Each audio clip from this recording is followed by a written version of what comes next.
We're going to get things underway right here and right now with Thien Nguyen on Titan Shift, Scape Shift. One of the, it's a ramp deck, it's a combo deck, but it can also smash face with a 6/6 prime time, of course. And here we have the bad guy of the format, the villain that is Tron, of course. Going to kick things off here. Watanabe off to a poor start, Simon, with a mulligan to 5. Although Tron, under the London mulligan, definitely one of the decks that mulligans a bit better. There was a whole article about how Tron's 5-card hands might be even comparable to 7-card hands. I don't quite buy this, but in this matchup, it's really about the Tron player hitting Karn or some really scary cards early on. Thien Nguyen has been on a tear so far. We see both of these players at 10 and 1, and Nguyen very handily 3-0ing his draft, as we saw throughout the first rounds of the broadcast today. Heading into Modern, he was pretty confident. I actually got the chance to catch up with Thien about his deck choice and some of the card choices in it, because Simon, I'll tell you what, he's getting a bit buck wild with his Scape Shift list, I'll tell you that. Only 3 copies of Lightning Bolt in the main, and the only other red card in his main deck is Chandra, Torch of Defiance. I'll talk about that in a little bit, but one card that I want to highlight here is 0 copies of Anger of the Gods. Instead, 3 copies of Mwanvuli Acid Moss, and that is exactly the type of card you want in this matchup against a land-based deck. Absolutely. This is actually probably the #1 reason why he decided to play Mwanvuli Acid Moss, knowing that Tron would be popular or more popular. Everybody was talking about Tron as one of the benefactors of the London Mulligan in particular. So playing that main deck land destruction that has its utility also outside of that matchup is probably a pretty smart thing.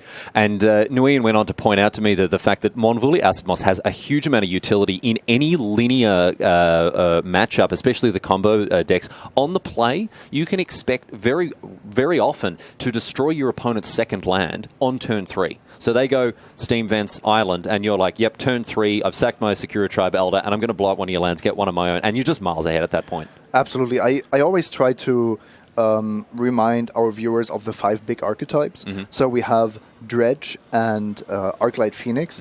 Then we have humans, Blue-White Control, and Tron. And that Mwanvuli Acid Moss is great against 2 of them, but also decent against humans because it still ramps you into those Primeval Titans. I mean, if you're Mwanvuli Acid Mossing a turn 2, on turn 3, the second land drop of a white-blue player, they're going to be in big trouble. Oh yeah, that's backbreaking. Now, look at this. Old Snaky Steve's getting busy here. He's going to get in for 1 and knock Watanabe down to 19. And, of course, one of the things that Scape Shift does, it combos off as soon as it has 4 lands in play. It can go and get a Valakut and 6 other mountains with a Scape Shift as long as it's got 7 lands. But that only does 18 damage. And so sometimes we see the old Secura Tribe Elder getting in for a couple of points to knock an opponent down to 18. Yeah, and it looks like Nguyen hasn't really gotten there so far. No. And despite Yuuya's 2 mulligans, he's very shortly going to assemble Tron. So things actually turning around a little bit here for the Japanese superstar to the left-hand side of your screen. An MPL player, of course, and a Hall of Famer, one of the biggest names in Magic. Thien Nguyen, his hand wasn't great, and it hasn't got any better. There is that Scape Shift, of course, the signature card of this list, and a Lightning Bolt, which, Simon, it's not doing much in this matchup. Absolutely, might as well be a dead card here, except for the fact that you can get your opponent down to 18 with that as well. But that's a better draw here. Primeval Titan, and that's going to come down as early as next turn here for Nguyen. So Watanabe now is actually much more incentivized, much more in a much greater need to find some action. I wanted to highlight this specific matchup. The thing is, usually Tron has inevitability in almost all matchups, but against Scape Shift, because it's this kind of combo deck that you cannot disrupt with your Ugins, even with your Karns, it's really not that disruptable. You're just going to lose to Scape Shift most of the time. It's also really difficult to get a Wormcall engine active and gain life with it. I had the chance to catch up with Dr. Tron himself, Anand Alagapan, one of the old school players of Tron. He's played it for years and years, and he gave me some insight onto this matchup as well. He characterized it as pretty unfavorable for Tron pre-board because Scapeship can just go off. Unless it's, I mean, the turn 3 card will beat almost anything. But outside of that, Tron doesn't, as you say, doesn't have the edge that it normally does against most decks in terms of inevitability. But post-board, we're going to see things shift, Simon. We're going to see Thought Not Seer come in, which is really going to wreak havoc with the hand and as the life total as well of the Scapeship player. So post-board, it's a slightly different dance. But Nguyen, I was very interested to hear his approach to not just this matchup, but the format in general. He said there were two things that informed his deck choices here. The first was he wanted interaction that was useful in a wide range of circumstances. He wanted to play Lightning Bolt because it's good. It's not necessarily good in every matchup, but it has a target in every matchup, right? So that's point number one. Secondly, he wanted hard-hitting, almost silver bullet-like hammer cards, right, for things like Dredge. Is it Phoenix? So he's got his Relics of Progenitus. He's got his Monvolia Acid Moss. But the other thing that he said, which is really interesting, is that he took out cards like Anger of the Gods because with open deck lists, players, especially the best players in the world here at the Mythic Championship, they will not allow you to get the most value out of your Angers. They won't bring back their prized amalgams if they know that you're sitting on 3 copies of Anger. It's a huge difference whether they know exactly how many Angers you have or if they just have to guess, is it 0 or is it 3 in the main. I think I'm really impressed with Thien Nguyen as well, not just as a player of this archetype, and not just we saw him do good work in the feature match area before, but just his general bearing. I've been really impressed with the way that he's carried himself. He plays at lightning speed, as we've seen, and a really, really impressive player. And I hope we see a lot more from this bloke in the future because I think he's got big things in his future, to be honest.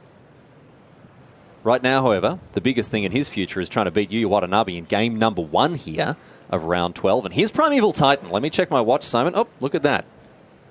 It's prime time. Search out a couple of lands, and Valakut already very close to being active here. And that many lands means Yuuya knows any Scapeshift is going to be lethal. And we're not talking about the difference of gaining 6 life with Wormcoil Engine. This is far out of the realm of damage that Yuuya will be able to sustain, especially if Primeval Titan gets to attack next turn. Yeah. It's definitely going to be over. And now we get to the point as well in the Scapeshift players. It's the perfect situation for the Scapeshift player, as we see an Oblivion Stone off the top here for Watanabe. Every card they draw is live. Normally we get to a situation where drawing lands is terrible, but in this situation, a land for Nguyen is double Lightning Bolt. A Farseek is double Lightning Bolt. A Secure Tribelder, double Lightning Bolt. A Lightning Bolt, single Lightning Bolt. But that's the flaw, Simon. Yeah, if your Lightning Bolt is weaker than half of your deck. If you'd rather draw Basic Mountain than Lightning Bolt, you're doing something very special indeed. And this is one of the things that really draws me to Titan Shift. I did have it as one of my decks to watch going into this weekend. I'm a big fan of it just because it's easy. I mean, that's the reason that I'm personally drawn to it. Is that at least you're being honest. I mean, the reason I like playing Titan Shift is because it's basically a sorcery speed deck. And all you need to know to play it well is your 3x tables, which I've recently mastered, Simon. You'll be happy to know them all the way up to 30, 33, but then I start to get confused. Yeah, but that covers most of the games. So yeah, for sure. Yeah. Unless you're very, you're playing something very silly, and then I don't know. I've never come across a situation where I've needed to count higher than 30, so that's very lucky for me. But I think it's actually not a completely indefensible choice. One of the reasons, Simon, that I think people will have been at an advantage playing Scapeshift is that no one's gunning for it. Yep. Blood Moon, Alpine Moon, cards like this, Land Destruction, it's at a sort of a bit of a nadir here. People aren't playing these cards. I agree, and it's not too surprising when you see what people are actually gunning towards, right? There's some hate against Tron, but it's not necessarily based on that. And here we see Thien Nguyen taking it out in a relatively leisurely fashion. Now, in fairness, Yuuya Watanabe on a mulligan of 5, which is not a great position to be in, but really impressed with the American's play there. He just went from strength to strength. Sort of weathered out a couple of bad draws and took it home. So that is that for game number 1, ladies and gentlemen. Stick with us. We'll be back live from London with more action from the Mythic Championship after this. And Scapeshift on the right. Nguyen picking up game number 1, but as we've already discussed, it's going to change a little bit now post-board thanks to the Tron players sideboard. Yuuya is definitely going to have a better shot going into game 2, being on the play, and also an interesting sideboard where he brings in black mana and Thoughtseize. Yes. So this is not your traditional Thought Not Sealer approach. This is not your grandpa's Tron list, my friends. We have 0 TKS. And given how many dead cards there are in the main deck, we saw that in game 1, you could just bring in Surgical Extraction. And then you have Ghost Quarter and Thoughtseize to strip those 2-3 key cards from the Titan Shift's player's deck. And suddenly you have inevitability. Oh, you got a stew going there if you can take out the Valakuts. Now, the only thing there, Simon, it's important to remember that if you Ghost Quarter and extract then all of the Valakuts, the only thing you then need to be able to beat for sure is Primeval Titan. And that's a 6/6 that hits hard. Yeah, but there, that's something that Tron can deal with. Because you have Karn, you have Ugin, you have Oblivion Stone, you have Ulamog, you have Wormcoil Engine. So a 6/6 that just gets any kind of lands that don't deal damage to you is perfectly fine. Well, let's see if Watanabe has indeed taken that route with his copies of Surgical Extraction. When it comes to Thien Nguyen, I don't know. I mean, I'm looking at his sideboard here. You can also see the sideboard there with the Cardboard Live app. A lot of different options for him there. Things like Ancient Grudge, Shadowstorm, and Reclamation Sage to fight off some of those artifacts. But Damping Sphere really is the hard-hitting heavyweight that's going to come in for the American here. Yeah, doesn't have it this game, or at least hasn't. Not the sort of card you're going to sandbag. No, especially look at Yuuya's board, right? We are already facing down Tron here. However, that the Tron itself is not an issue as long as your lands don't get attacked. But the life gain of Wormcoil Engine this time might definitely matter, because suddenly the amount of lands that Thien needs to win the game goes up quite a lot. One of the draws to Tron is the fact that it doesn't have this Fetch Shock mana base that will often result in life totals falling below 18 or 19 there, which makes life a lot easier for Scapeshift. And every hit with this Wormcoil Engine actually means that Nguyen has to Scapeshift for 2 extra mountains, or at least get another Valakut there. So the numbers really start to add up here, and I think Watanabe getting on the front foot with Wormcoil Engine not really being, it's funny to say this, the fastest way to beat Scapeshift, but it's certainly doing a lot of work here. Yeah, and looking at his deck list, it's definitely better than Walking Ballista. Ugin is not great. Oblivion Stone. Oblivion Stone is only there to deal with Primeval Titan, and you have better answers for that. So ultimately, you have to take what you got, and Wormcoil Engine is definitely good enough to still be in the deck. Well, right now I would say fortune certainly favouring the Japanese superstar here, as we see another Ancient Stirrings, one of the key cards in Modern. First time he's cast it this time around, however. But look at this. Ulamog, the Ceaseless Hunger. This hungry hippo is going to go to the lunch buffet. And I'll tell you what, Simon, there's not going to be very much left when he's finished. This is very likely going to win the game the next turn. Because unless... No, there's no way to win with your opponent on 26. Sometimes you have these turns with Titan Shift where you can play, let's say, a Search for Tomorrow or a Sakura Trap Elder and then Escape Shift, and it's somehow lethal. But that doesn't work when your opponent is on 26. No, definitely not. And now a second copy of Wormcoil Engine here. Now, Simon, does Watanabe have 10 mana to cast this Ulamog next turn? Are we going for a different? Are we just going for the straight the Worm victory? Depends if he has another Urza's land in hand. I was looking at that expedition map, and that could have guaranteed that he got there. That's what I was thinking. I thought we might see the old Kraxky on that Mapski there, but no, as it is, it's just going to be Primeval Titan. I don't think it's going to be good enough here for Nguyen, however, as Watanabe is firing on all cylinders. Double Wormcoil Engine. And Watanabe knows he has lethal because he's holding a Walking Ballista, so if he gets in for 6... he can just make a Walking Ballista for 1,000 million and then just... or 8. Either of those numbers. I mean... 8 mana for X equals 4. All right, and a Swamp in hand as well if he needs a couple more lands. But no, as it is, that is that. Wow, blink and you'll miss it magic, my friends, as Yuuya Watanabe and Thien Nguyen go to game number 3. Things really turned around there for Watanabe, maybe trimming all those dead cards, bringing a little bit more action, a little bit more pressure, but ultimately that didn't look too different from a regular Tron draw. Instead of just going mulliganing to 5 or to 6, 5, 4, 3, and so on, you draw 7 and then put X cards under your library. In this situation, Yuuya Watanabe is mulligan 4 times, so he's down to 3 cards. He puts 4 cards at the bottom of his library. I mean, they've always got it.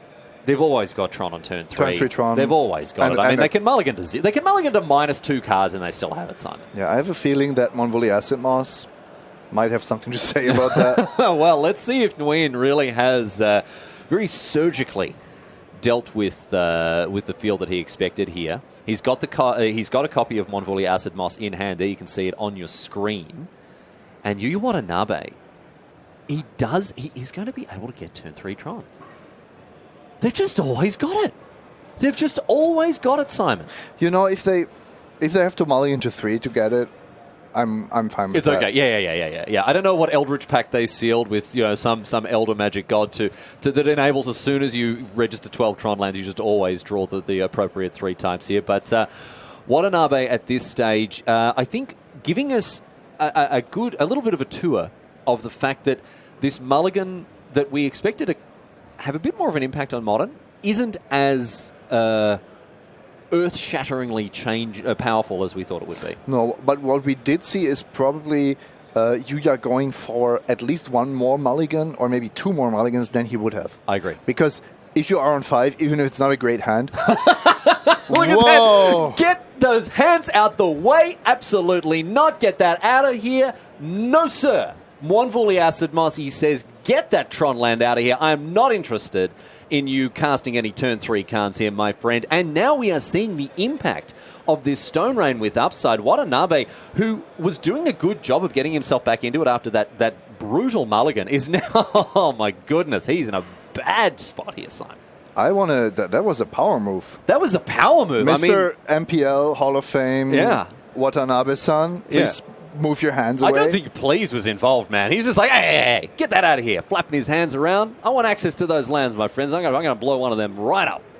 And so now Thien Nguyen powering out ahead here. In hand as well, another absolute brutal hammer card here in the form of Damping Sphere. So I would say Watanabe here. Are you ready for a Riley Knight's big call now the prime time comes down? This one's in the bag, Simon. Scapeshift, best deck in Modern, best deck in Magic. Turn 4 Tron, though. Don't do it to me. Don't do it to me, Yuuya Watanabe. Come on. Come on, my friend. That was the safest big call I've ever heard. He's like, all right, yeah, sure, you got a Stone Rain. You got a 4-mana Stone Rain. Good on you, mate. Good on you. I'll let you write the letter to your mum later on. But right now, how about a turn 4 card instead of a turn 3 card? Oh, my goodness. Well, Watanabe not quite with the Khan Father in hand, but he does have Worm Coil Engine. So these guys are going to be dueling 6/6s in no short order. But I still think the momentum is very much in Nguyen's favour here. He's got double Valakut. He's going to be chucking around a bunch of Lightning Bolts in short order here, Simon. So I'd say the Scapeshift player is still with his snoot out in front. Yeah, and the issue here is you can count 5 Mountains and 2 Valakuts. And at some point you just get, if you need to, if you want to, you just get a third or fourth Valakut, and then every mountain is just an insurmountable advantage. Actually, you can just deal with all of the tokens here. Yuuya is counting lands. I think his best out was actually that Summoner's Pact trigger. Yes, yeah, I think so. I think Nguyen's not going to miss a trick, man. This guy is. Would you have remembered? I would have put so many dice on top of my library. It would have taken me long enough to move them that I would have forgotten why they were there in the first place. But we're going to have 2 Lifelink and Lifelink Death Touch Worm. They're going to eat some Lightning Bolt triggers from the Primeval Titan attacking. Get in for 6, says Thien Nguyen. He's got another couple of Lightning Bolts in the form of Secure Tribelder and Farseek. Didn't even need that Damping Sphere in hand. Easy game, easy life for Thien Nguyen as he takes it out in 2 games to 1 over Tron. So Scapeshift powers on towards the top of the tables here on the hands of Thien Nguyen.